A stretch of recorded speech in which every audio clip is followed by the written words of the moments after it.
Which version of the Bible should you read? It's a great question.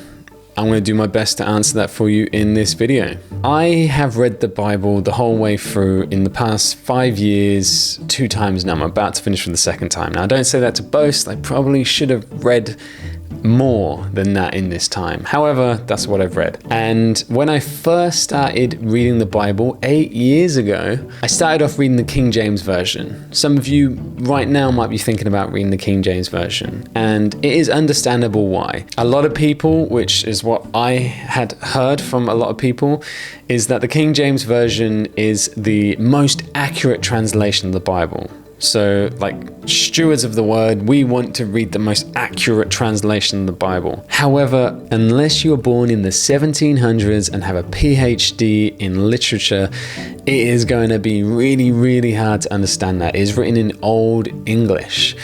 And after that, I then didn't pick up a Bible for like 3 years because I just thought I'm never going to be able to understand this. And it made the Bible super unaccessible. So what would I recommend? What I would recommend personally is the New International Version. Now, there are many other different translations. All of them are good in their own right, but there is no perfect translation of the Bible.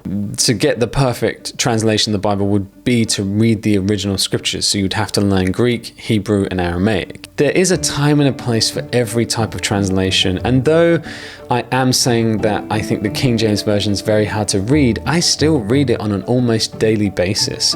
When I have my devotionals and reading the Bible in the morning, I will often compare the translations and see what the original King James Version said, and then look at what those words actually were in the original Greek and Hebrew and see what multiple meanings those words can have. So the King James Version is still an awesome translation of the Bible. But if you are just starting out, if you are just trying to dip your toes into the faith and get an overall understanding of the stories in the Bible and the purpose and overall meaning of teachings in there, then the NIV version is a fantastic version to read.